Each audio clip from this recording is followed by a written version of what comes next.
Good evening, everyone. I'm Michelle Campbell, Events Lead of Impact 100 London. Thank you so much for taking the time to join us. I'm sure looking forward to this evening's event. It's exciting to get to this stage in our 2024 grant cycle. We can't wait to introduce our three finalists and learn more about the work they do with women and girls in London. For all of the members on the call, you will have received an email from Impact 100 London with a link to your voting ballot. This should have hit your mailbox in the last hour.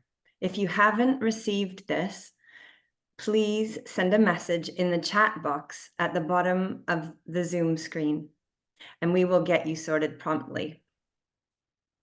We are recording this Zoom webinar tonight. So thank you to everyone. If you happen to be at home right now, please feel free to invite your family to join you. And if you get a chance, take a selfie and share it on social media, tagging us. And please follow us on social media if you don't already. We will be posting more about each of our finalists tonight and all of our previous grantees. You can learn about their progress, find out about opportunities to get directly involved, and further support their efforts. Reminder to any members who just joined the call, you will have received an email from Impact 100 London with a link to your voting ballot. This should have hit your mailbox in the last hour. If you haven't received anything, please send a message in the chat box at the bottom of your Zoom screen, and we will get you sorted promptly. Our co-founders, Lainey Martin and Erica Wax, are about to come on screen. So thanks again from me. Enjoy the excitement of the evening. We are ready to get started. So now I'm going to turn it over to Lainey and Erica. Thank you. Hi, thanks, Michelle. Thanks so much. Thank you. And welcome everyone to our 5th annual Impact 100 London Grants Award ceremony. I'm Lainey Martin and I'm joined by Erica Wax, my co-founder. Hello, everyone. And shortly, Anila Shuckberg, our membership lead, will be joining on to introduce the charities and to moderate our Q&A. Not only do we have a lot of our members here in the audience today, but we also have a lot of guests. And really importantly, and for us, is a number of our grantee partners are also with us this evening.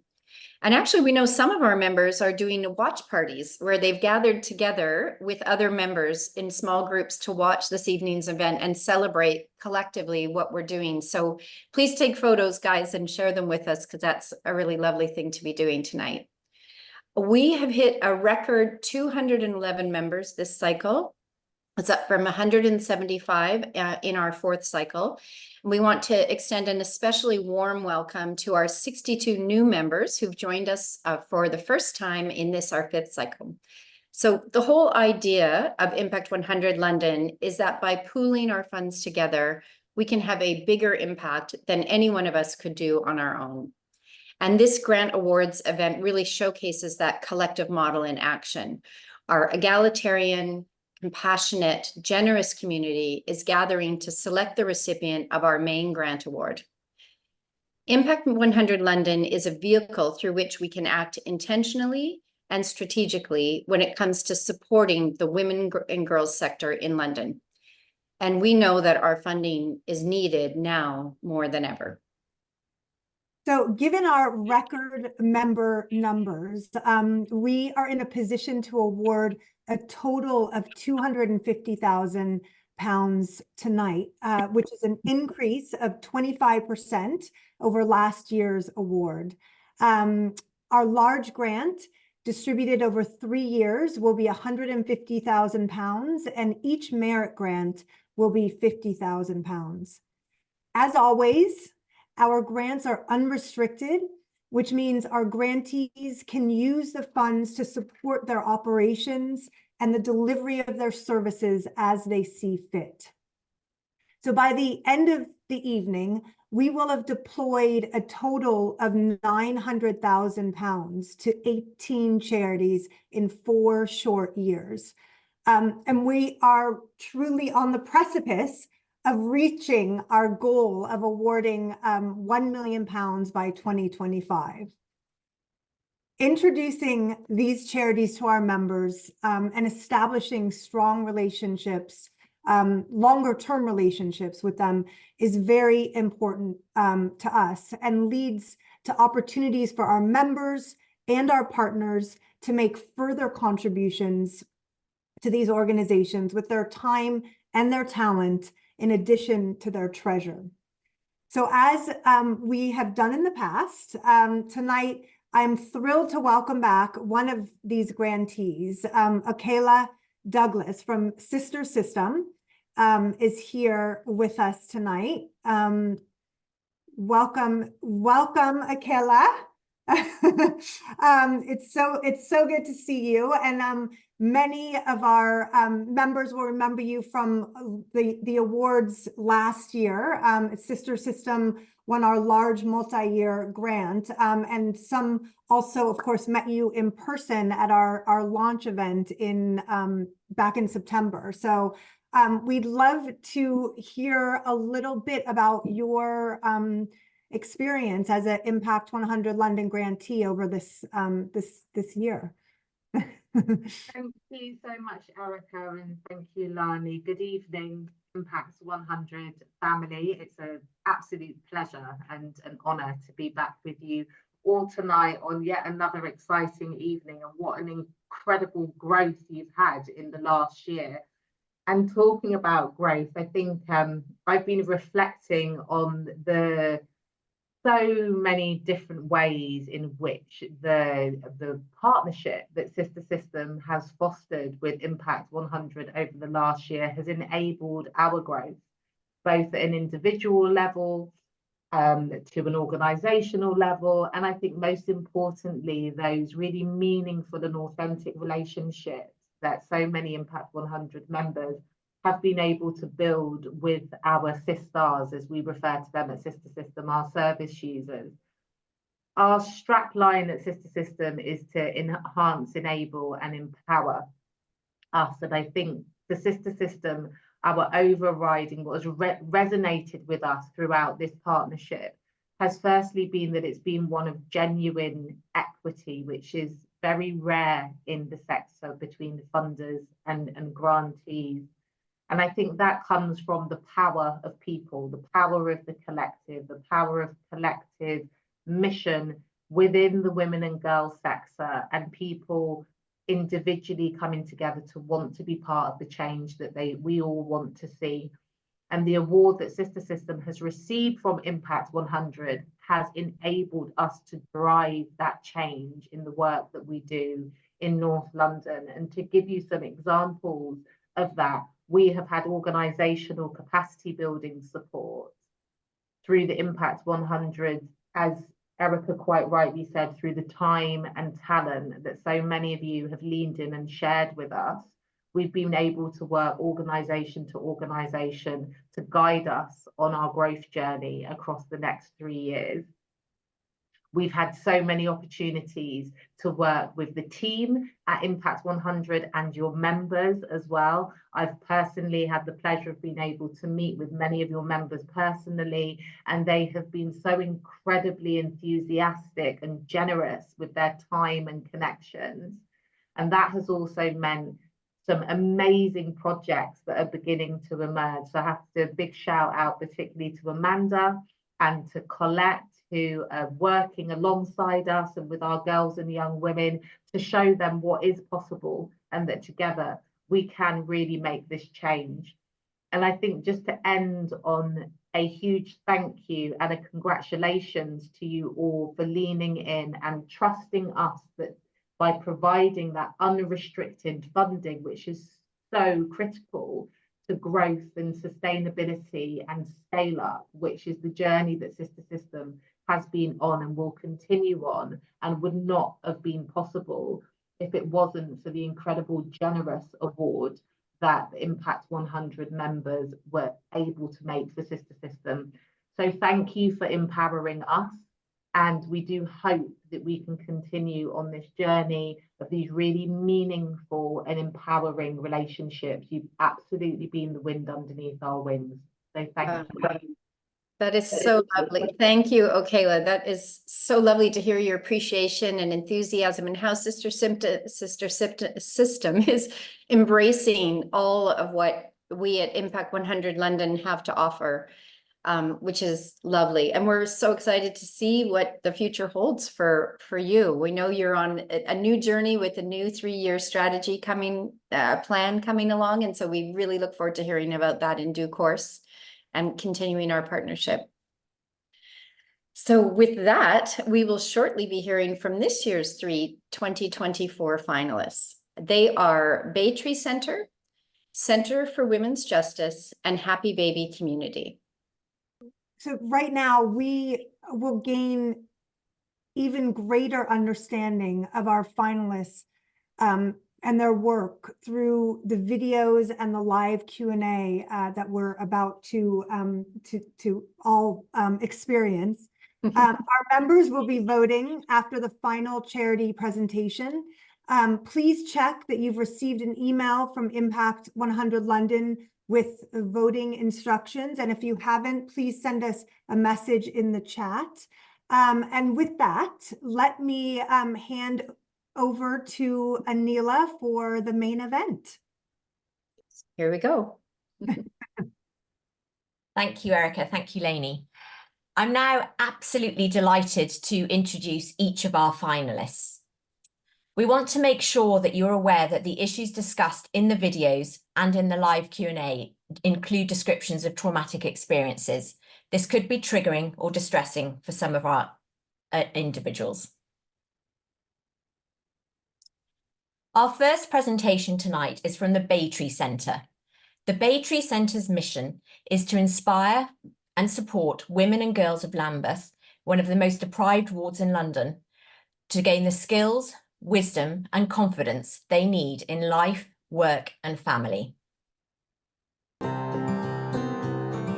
The Bay Tree Centre is a social inclusion charity for women and girls in Brixton. We inspire and support women and girls to get the skills, confidence and wisdom they need to thrive in life, work and family. We do this through our activities, and they are for women, coaching, financial workshops, employability workshops, well-being activities, literacy and community and volunteering opportunities. For the girls, an array of after-school clubs, lots of employability and self-discovery programs, and we have a special program for newly arrived refugee and migrant girls who are rejected by the schools. We support them, teach them, and advocate for them to get a place in a school. We have a huge volunteer base, about 250 volunteers that help us to deliver all these programs.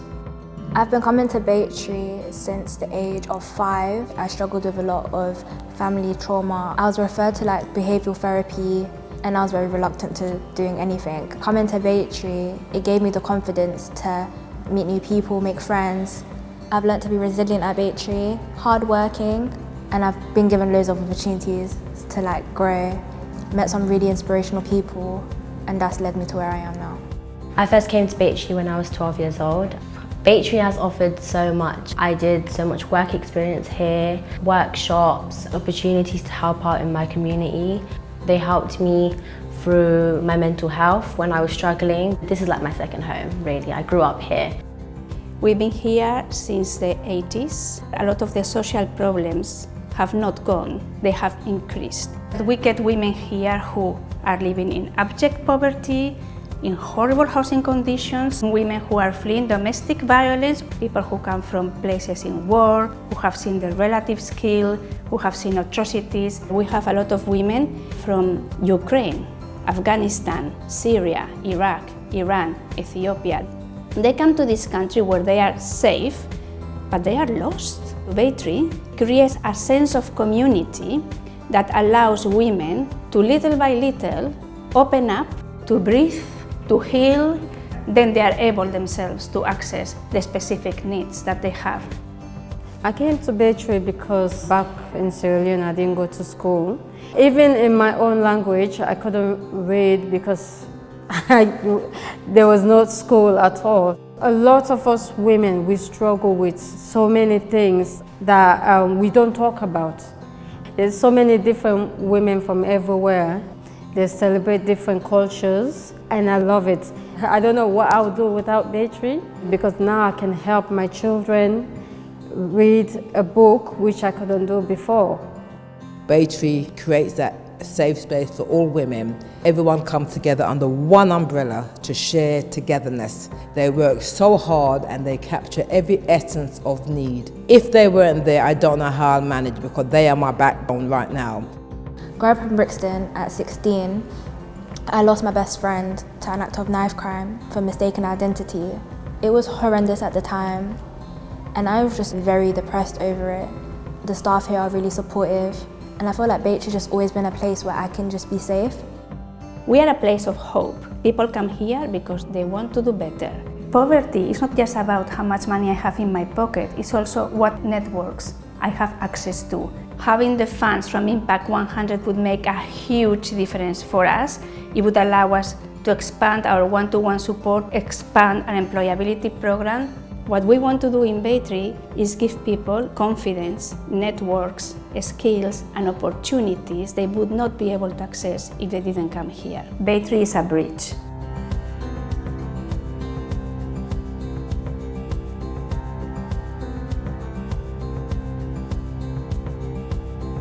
When I came to Baytree to learn English, it opened lots of doors for me. I decided to get a qualification. I really appreciate that Baytree supported me and gave me this opportunity to teach. I've been at my job for like almost 2 years now and it's amazing. It gives me so much confidence. I'm really, really grateful to Baytree because if it wasn't for that, I don't think up to now I'll be jobless. If I didn't have Baytree, I'd be lost. I'd still be the same angry kid.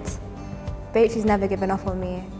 Since graduating, I have gone off to become a behavioural support worker and outreach worker, working with young girls that have emotional and social needs, help them through their trauma, and just do what Baytree did for me growing up.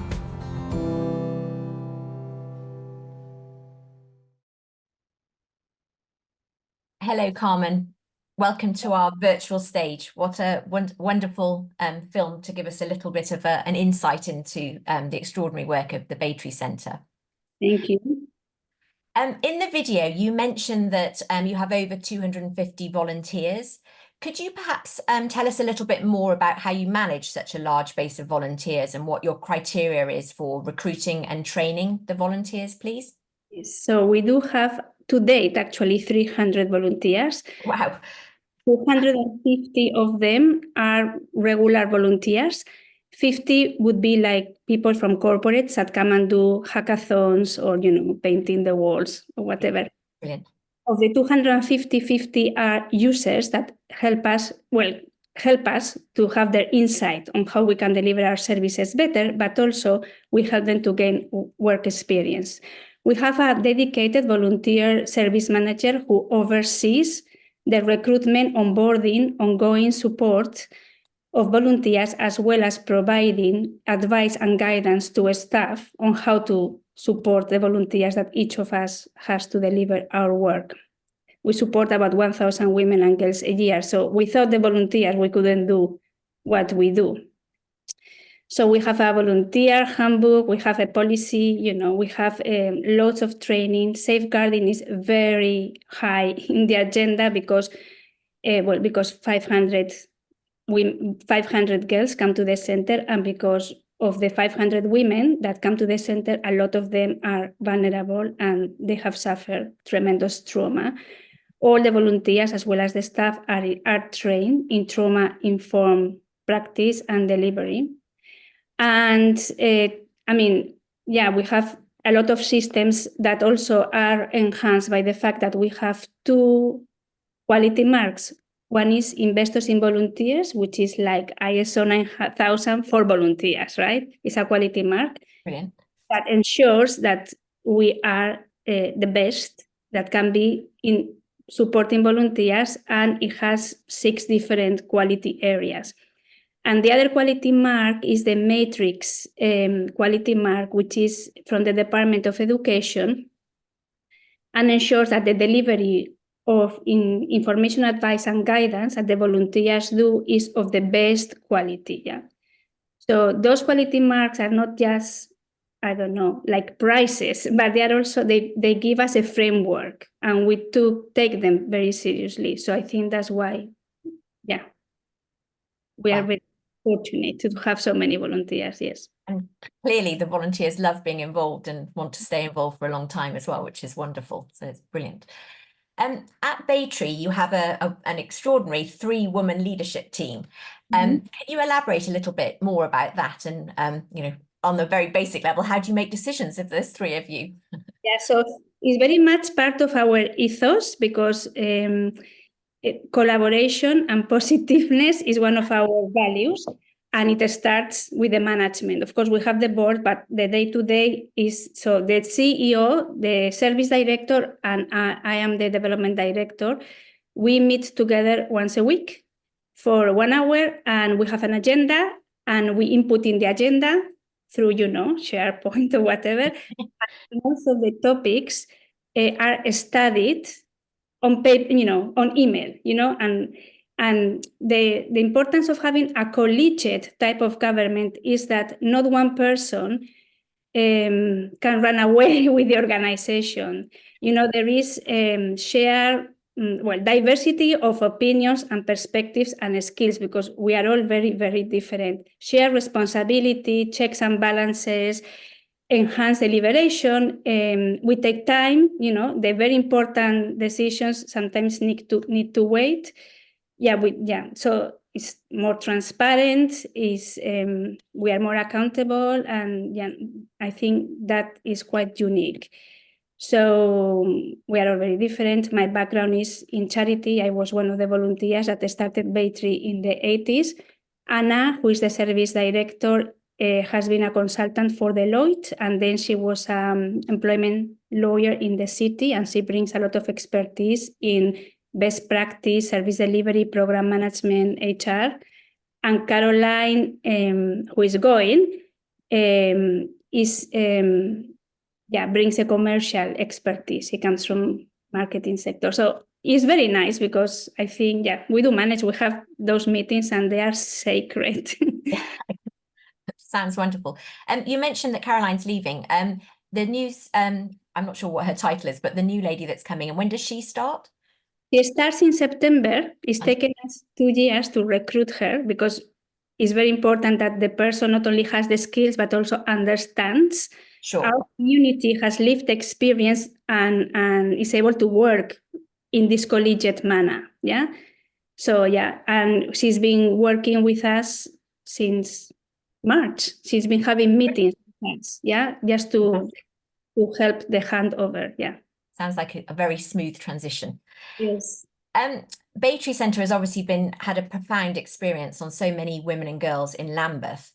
Have you ever considered expanding your services to any other London boroughs? So yes, I mean, in fact, we are not obliged to work in Lambeth. Brixton, no, we are for women and girls in general, and 30% of our users come from other boroughs. We are not. Brixton is not just our location, it's our home. Yeah, so it's very important for us to be there. Being there and having the majority of users come from very poor wards and with crime, etc., allows us to understand things that we wouldn't understand if we were detached, you know, from the needs of the women and girls. But we are already, we are working in like 15 schools, different children's services, and some of our programs, especially the Into School program, dealing with 60, 70 refugee migrant girls every year. We have girls from all over, you know, Croydon, Sutton, Westminster, Haringey, you know, from all over London. Yeah.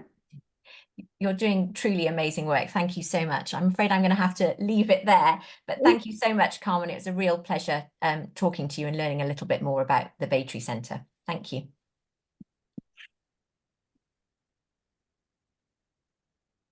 Our next presentation is from the Centre for Women's Justice. The mission of the Centre for Women's Justice is to hold the state to account around male violence against women and girls and to challenge discrimination in the criminal justice system.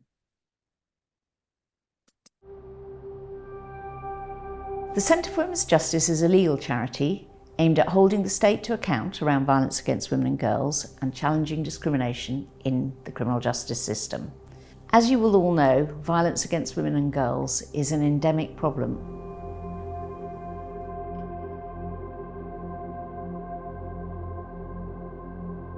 Despite the existence of laws and policies aimed at tackling violence against women and girls, there is a failure to implement the laws and policies that exist. For example, only a tiny proportion of the number of rapes that are reported, less than 3%, are prosecuted. It is the role of Centre for Women's Justice to challenge that failure of implementation. I was a victim of a serial rapist. Lack of action from the police meant that this man was able to continue building a library of rape victims. As a result of Centre for Women's Justice help, my abuser was sentenced to 31 years in prison. We know that thousands of women every day are affected by these issues, and as much as we'd like to, we can't help every single one of them. So the model we have evolved is to bring high impact strategic litigation. Strategic litigation is different from normal litigation in that we still act for clients, but the plan is that those cases don't just gain justice for those women, but they actually create change in the whole system to be able to affect and improve the lives of lots of other women who may find themselves in the same situation. An alarming number of police officers are being found to be perpetrators of violence against women and girls themselves. The institutionalised racism, misogyny, the sexism that's in there, the homophobic slurs that come out from within those specialised departments is rife. And without Centre for Women's Justice today, there'd be nobody holding them to account. We also have a problem that the criminal justice system seems incapable of distinguishing between victims and perpetrators. And many women who are victims of male violence are being arrested and prosecuted. When I was 15, I had the misfortune to meet a man who trafficked me. I ended up with a catalogue of convictions that remained with me for years and years after I'd exited. That obviously had an impact on my life, my employment, further education. It was humiliating and degrading to have that record keep coming up time and time again when I knew I was never a criminal in the first place. I was a victim. Centre for Women's Justice took a case, and that enabled other women as well to be cleared of prostitution convictions. My beautiful daughter was murdered in 1992. The man they arrested got acquitted. It was the only one they were looking at for Nikki's murder. And I was persistent in looking at other men that have committed crimes against children. Nobody was listening. And I just felt as if Nikki's case was shoved in a drawer in a police station and forgot about. It took to 2023 for the right man to be convicted to get justice. I would like to thank the Centre for giving us the strength. I wouldn't be here today if it wasn't for the Centre and Harriet. I'll tell you the truth, I chose a few years ago, once they get the killer, I was going to end my life.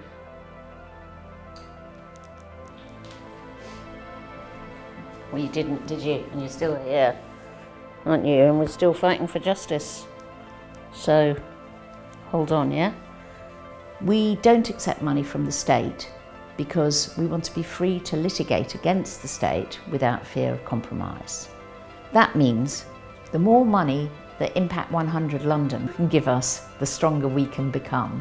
And that means we will change laws, practices and policies on the ground, we'll create greater awareness and lasting change for all women and girls. If we didn't have organisations such as the Centre for Women's Justice, there will be no change. If the Centre for Women's Justice didn't exist, I wouldn't have had a fair chance to justice, and I wouldn't have been able to navigate a complex and demoralising system. It's made a huge difference, and I feel as if I'm free of that awful label and shame, and it's very liberating.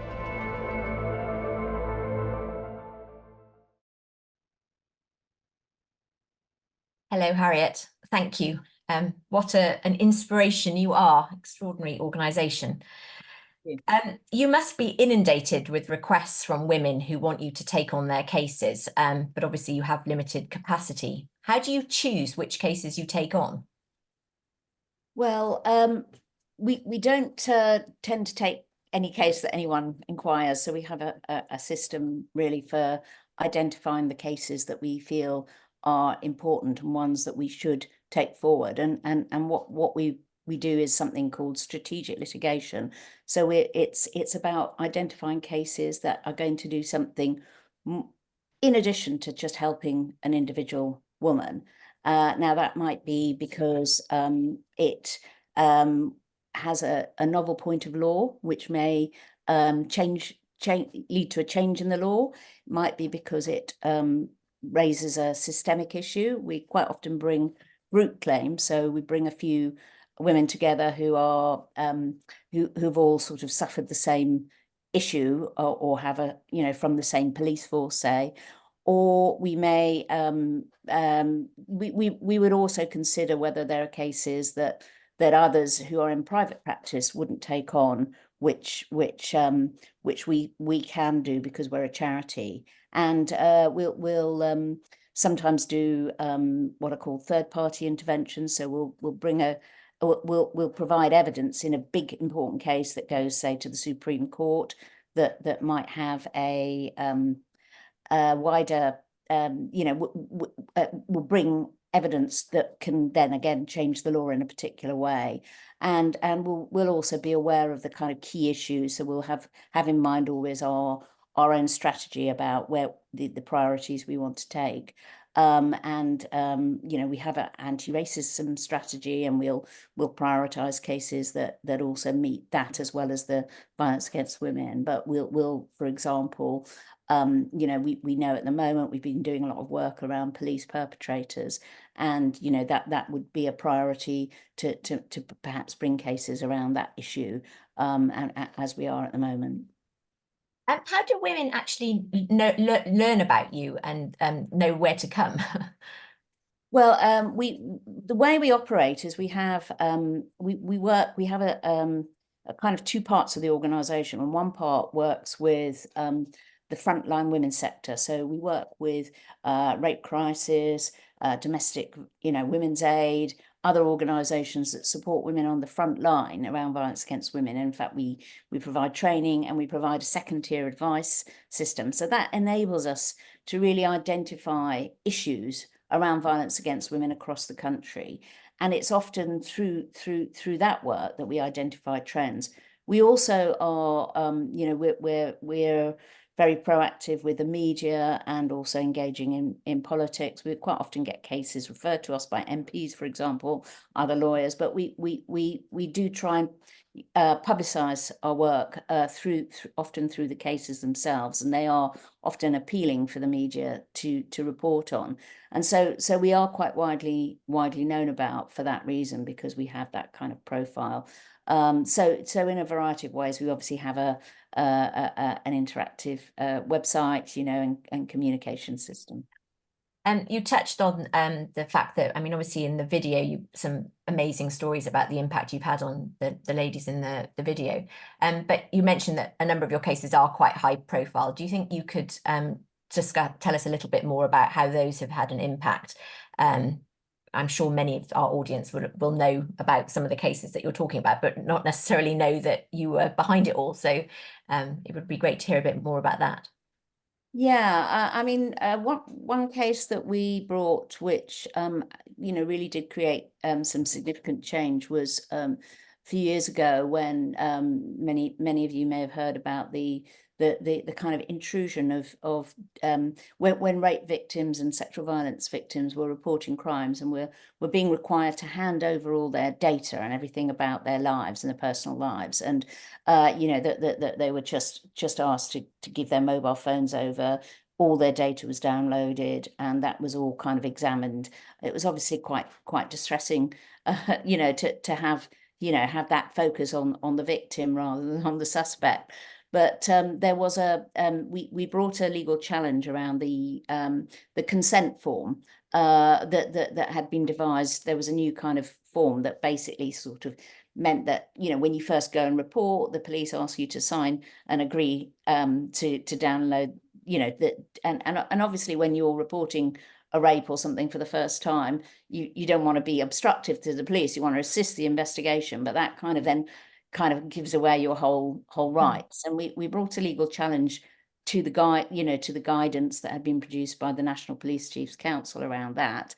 And actually it did lead to a change and to a new form of guidance that was introduced. That's an example of a case. You'll have seen in the film what we call the QSA case, so Fiona Broadfoot, who like many women who'd been exploited into prostitution as often as children, ended up with these long lists of criminal convictions, which they carry with them for the rest of their lives. And we, you know, whenever they wanted to apply for a job that, you know, maybe was working with vulnerable young women, they'd have to go and provide their whole list of criminal convictions to their employer, which was absolutely a disincentive, obviously, to doing work that actually they more than anyone else could do to engage. And we brought a big legal challenge around that, which impacted in terms of change. And we're continuing to do work around that. We're trying to actually, you know, have a system that enables the expungement of criminal convictions, of those criminal convictions altogether. Amazing. And finally, what does success look like for you, and how do you think about your impact and measuring that? Because you're having such a profound impact, but how do you measure it? Well, it's interesting because, I mean, obviously, you know, on one level, you know, you think, well, you want to win a case, and that you know, when you win a case, that's a good outcome. It's obviously a good outcome for the individual, but we also look at the way in which it might assist in other ways, and sometimes even losing a case can make a huge difference. And another example I'd just give you is a case we brought about the kind of collapse in rape prosecutions, and we brought a claim against the Director of Public Prosecution Service to challenge the approach that they had changed, we said, in relation to how they took decisions to charge. And ultimately that case went to the Court of Appeal and we lost the case. However, it was a huge case with a huge amount of publicity. We had a massive crowdfunder to help fund it. It got a huge amount of publicity in the press, and actually, although we lost the case, Crown Prosecution Service have subsequently changed and improved their guidance, and they you know, and it brought a huge amount of awareness. And even the other day, the Lord Chief Justice, who was trying the case, sort of said, oh, that, you know, I know we gave you a disappointing decision, but actually it really did raise awareness about this fall in prosecutions. Amazing. The power of strategic litigation. Well, that's the idea. Anyway. Thank you very much, Harriet. That was really, really wonderful to hear more about Centre for Women's Justice. Thank you very much. Our final presentation tonight is from Happy Baby Community. The mission of Happy Baby Community is to empower and enable women who have escaped trafficking and violence and sought safety in the UK for themselves, their babies and their children to thrive and seamlessly integrate into the UK community.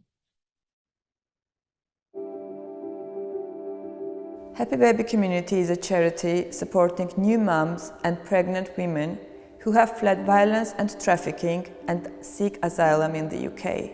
At the moment, we support more than 2,000 active members in our community.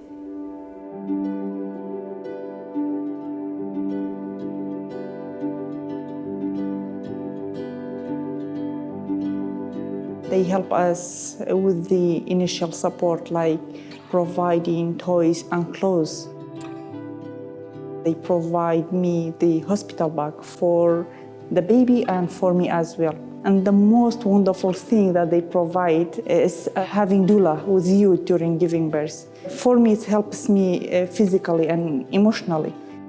At Happy Baby Community, we offer a perinatal program. Most happy baby mothers have had trauma, human trafficking, or modern slavery.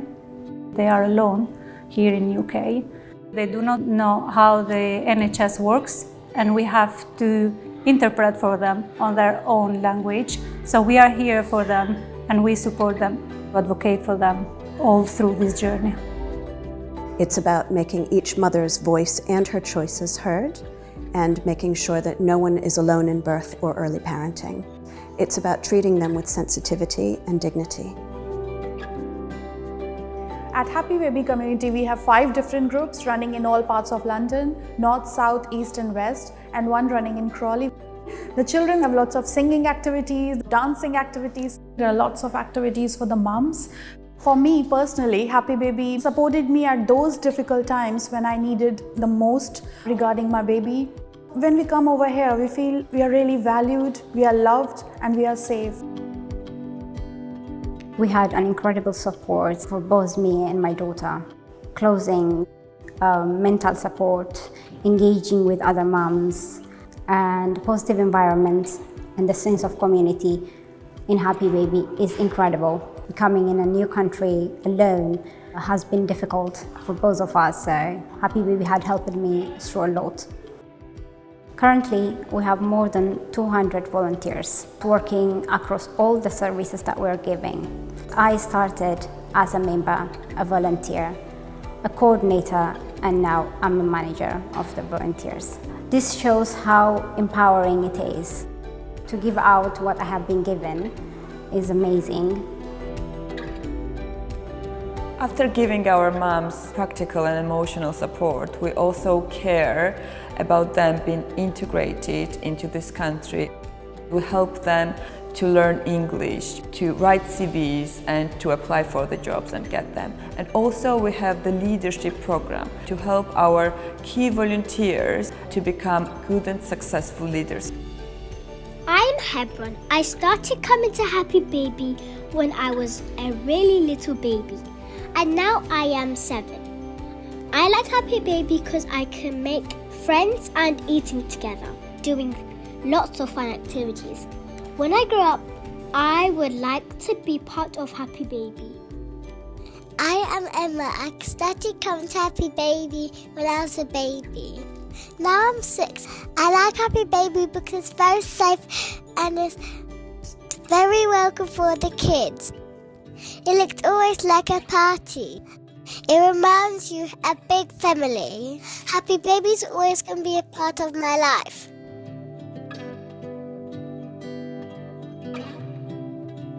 At Happy Baby Community, we have pledged to receive all the referrals and to never ever turn anyone away. But with rising numbers, it's becoming more and more difficult. With the financial support from Impact 100 London, we'll make sure that every asylum seeker pregnant mom who comes to Happy Baby has someone to hold their hand, and will have someone who will listen to them. We'll make sure that every child who lives in poverty, who comes to Happy Baby, will have a place where they will be loved and supported by the community.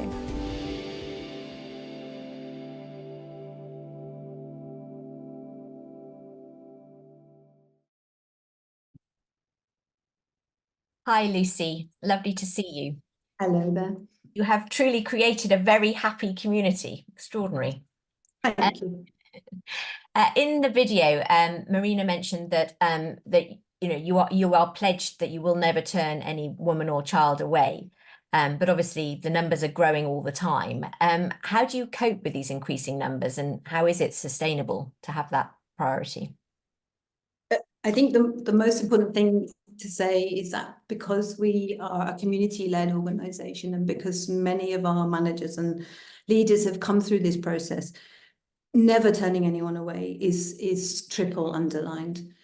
So I'm going to give you some examples of how we've built our capacity in the last 5 years. We're a 10-year-old organisation. We've grown significantly as the number of asylum seekers has grown, in particularly being housed in London. And as an example, last month, we took 56 new referrals. 30 of those were women who were pregnant, who'd recently made their journey to the UK in search of a safe place for them and their baby. And these are women who've escaped from traffickers or from war or from oppressive regimes, and particularly at the moment from countries like Afghanistan and Syria. So we might be the only place that they can get through to, and therefore we cannot ever say no. We have an incredible team. We've spent a lot of time developing our leadership team.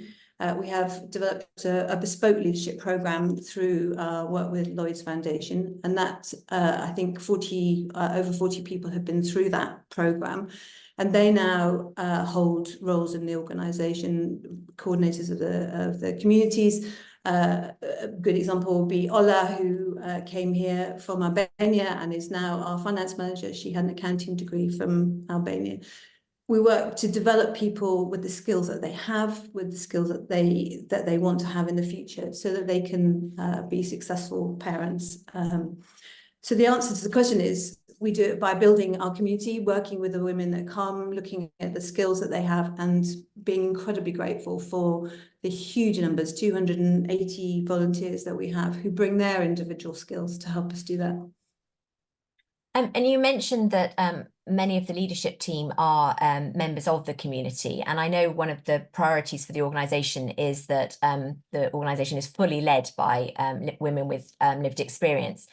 How long do you think that will take to come to reality? I mean, I think the reality is that it already exists. So as I said, we have developed the leaders. The management committee is primarily women who've lived experience. The next step for us in terms of the board is to develop our community leaders board, which we are currently in the process of doing. This will be members of the community who've come through our leadership program, who are now going through a stage 2 leadership program, who will be devolved or delegated authority from the board to take decisions about how and what we do in the future. So I think your question was, how are we going to make that work? At the moment, there are 2 co-directors, myself and Sue Balmer. We've both worked in organisations a long time, and the plan is that we step back slowly. We kind of consider ourselves more the sort of grannies than the managers, and as we willingly hand over roles as people step into those with confidence. So it's about building the skills of the remarkable people who are running the organisation. So I think it has happened already. At what point the board of trustees is delegating all its authority to the community leaders board, I think is something that we're testing out, and it's actually this is the first time this has already been done, and we've got a lot of advice from other organisations to do this. So my expectation is that the community leaders board will be making significant and meaningful decisions sort of a year or so after they've formed. Yeah, you're certainly pioneers in terms of really, making sure the ladies with lived experience are so much part of not just part of the community, but part of the leadership as well. It's really amazing. You've obviously mentioned lots of volunteers and a very vulnerable population of women.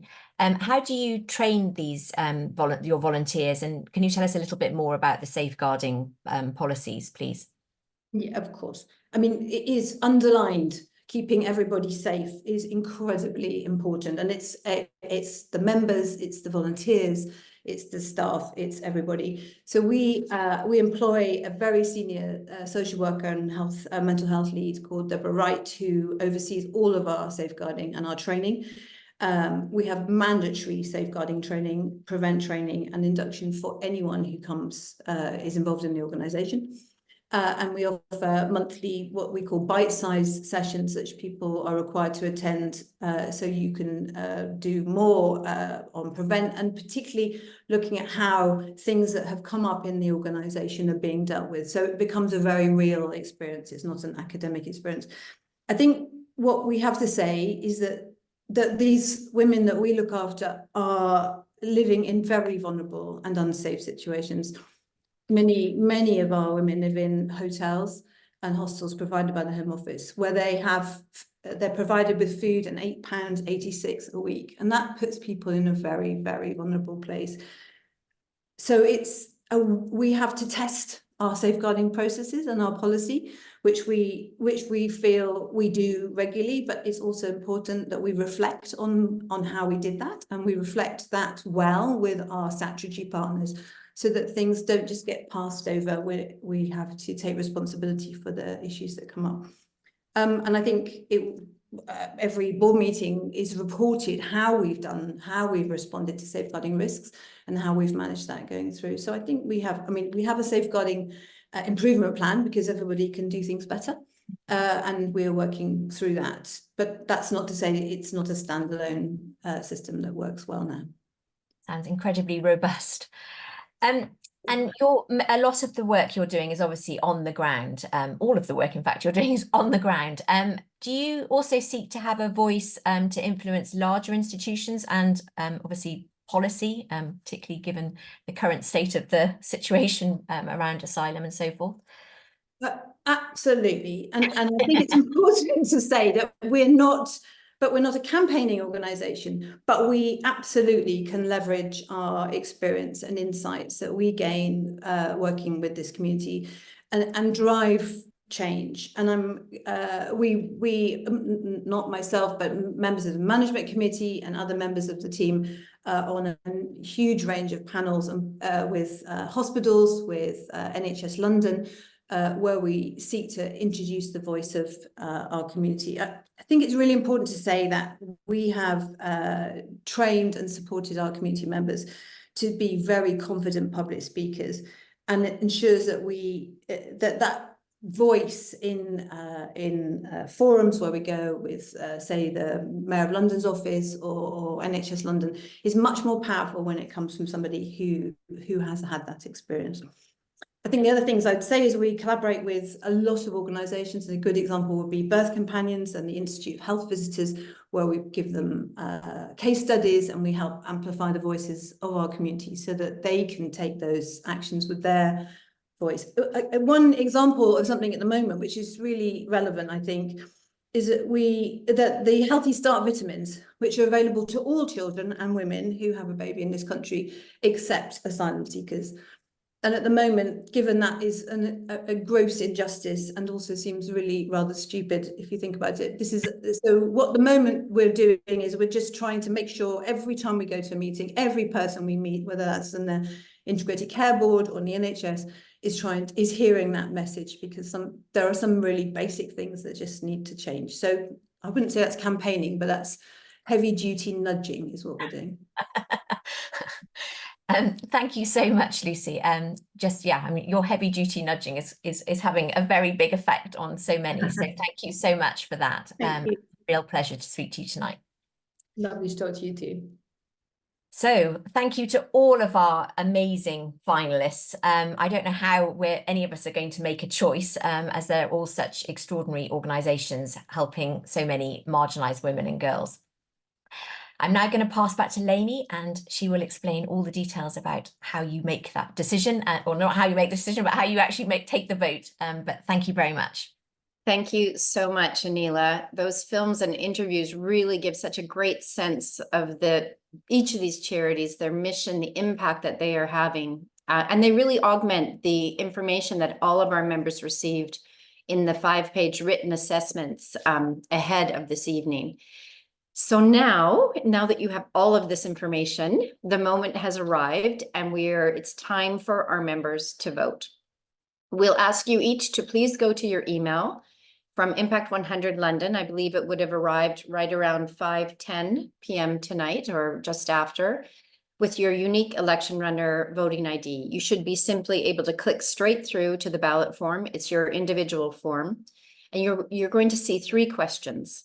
The first of which, most importantly, is to choose amongst these all very worthy finalists, which one you would like to receive our £150,000 grant. Again, absolutely no wrong answer. We wish they could all receive 150,000, but we're so happy that the one will receive the 150, but the other 2 will receive £50,000. So everyone gets a grant from Impact 100 London and will be our partners going forward. The second question relates to something that Erica mentioned earlier this evening. One of our objectives at Impact 100 London is really to provide some exposure and awareness to lesser known charities that are working with women and girls. So what we're asking you is to tell us whether we've introduced you to new charities tonight. And lastly, but very importantly, we're asking you to consider committing to renewing your membership with Impact 100 London for our next cycle, which will start in September and culminate in this event a year from now in June 2025. The needs of marginalized women and girls in London are substantial and continuous, and we know of many charities that continue to need and deserve our future funding. So again, please put a note in the chat box if you have any issues with your ballot form. We really want everyone to take the opportunity to vote tonight. We will begin a 5-minute countdown clock, which will begin in just as a moment here. And immediately after that, Erica and Anila will be back on screen. And to those of you in the audience who are not members, we would very much like to ask you the same question, the second question. Are these charities that we've presented this evening new to you? So please complete the short poll that will be on your screen now. And with that, good luck.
Gosh, that was such a difficult decision. I know the 5-minute timer is officially up, but I think there are just a few seconds left if you're still deliberating and need to make your vote. So do it right now.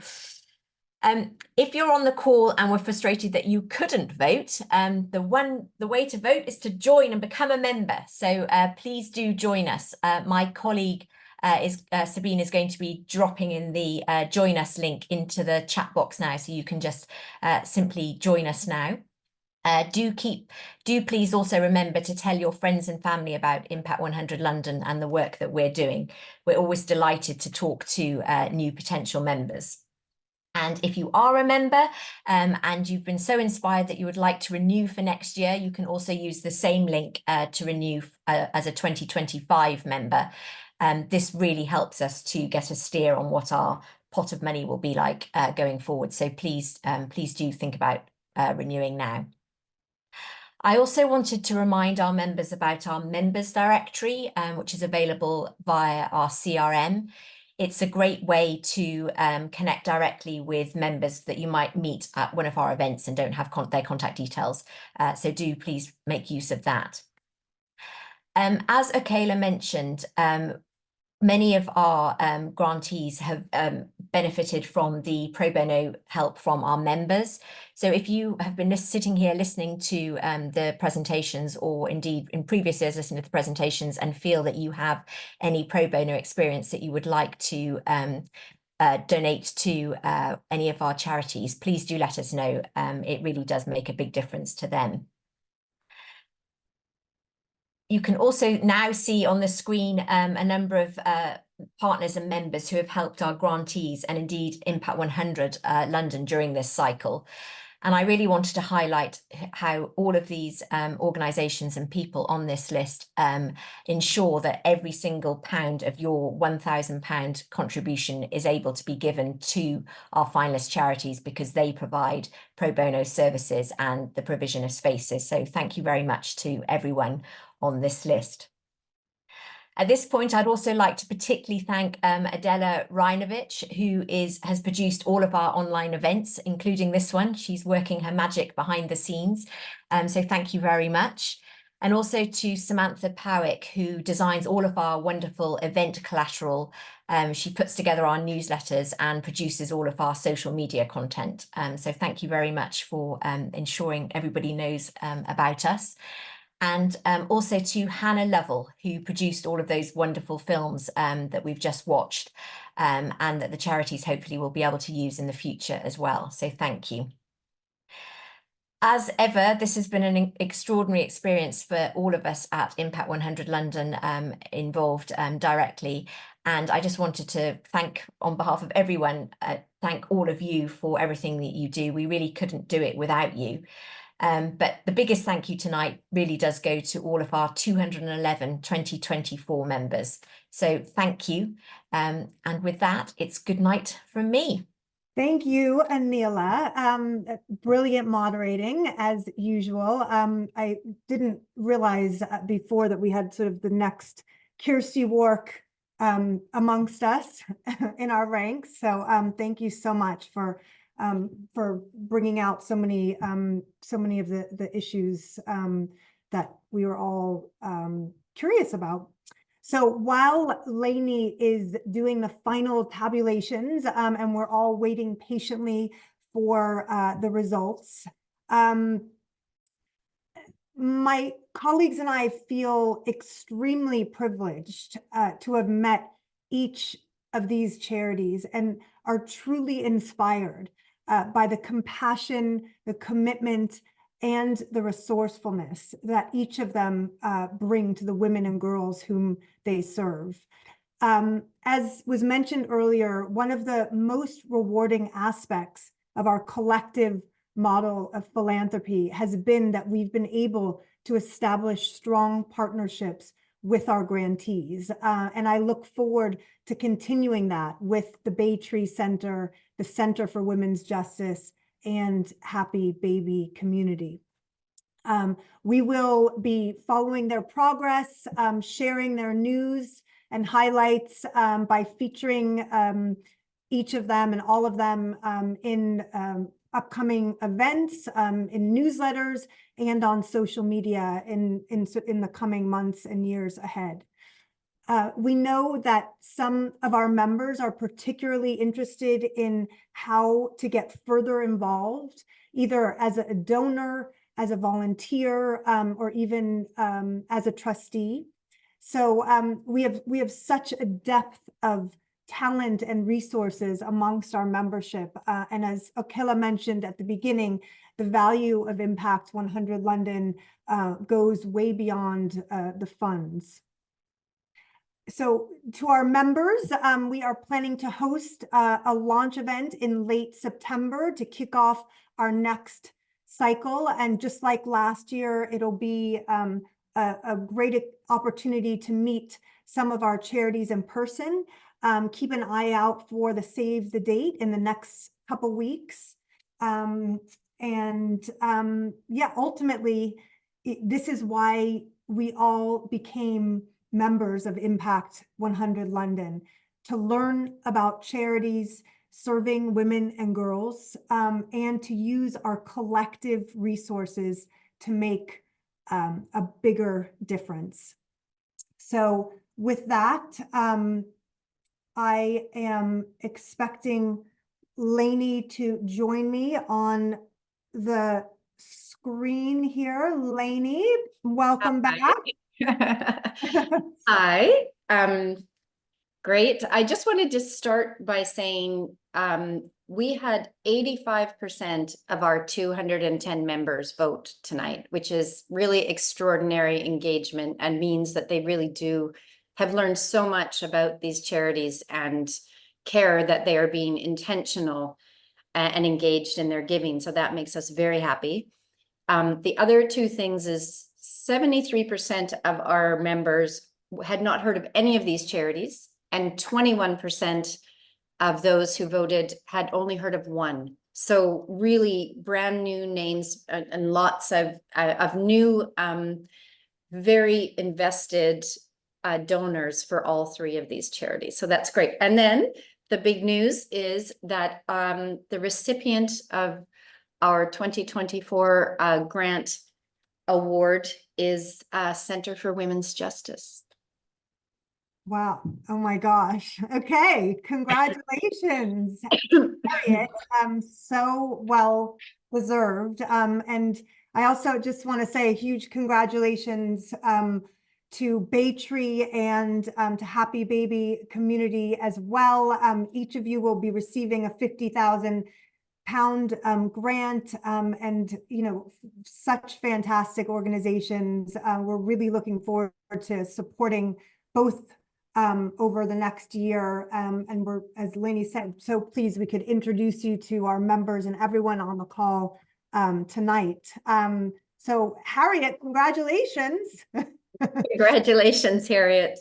Thank you so much, and really great to hear about the other charities. Fantastic work, and really hard competition. So thank you both organisations for the fantastic work you do, and thank you very much to all the members for supporting us. Well, we're looking forward to continuing to learn more about Center for Women's Justice and Happy Baby Community and Baytree Center, and so happy to have you in our portfolio of grantees. Thank you. So what an amazing feeling. So just not only are we funding these three charities, but that's £250,000. And just so everyone in the audience understands, we will be funding that in the next 2 weeks. The Harriet's fund will be over 3 years, but those grants will be issued in the next 2 weeks, which actually I think is very actionable on all of our parts, which is also something that we really care about. So thanks to all of our members for your confidence in us. We have an average retention rate of around 80% in our first 5 cycles, and we're really hoping that we have similar going into this next cycle. Thank you in advance for communicating your intentions in the voting process. And we'll look forward to autumn where we launch the next cycle. Great. So with that, we are going to sign off now. So from Lainey and myself and all of us on the leadership team and grants team, thank you all for your commitment to making a profound and positive difference in the lives of women and girls in London. Thank you and good night. Night, everybody.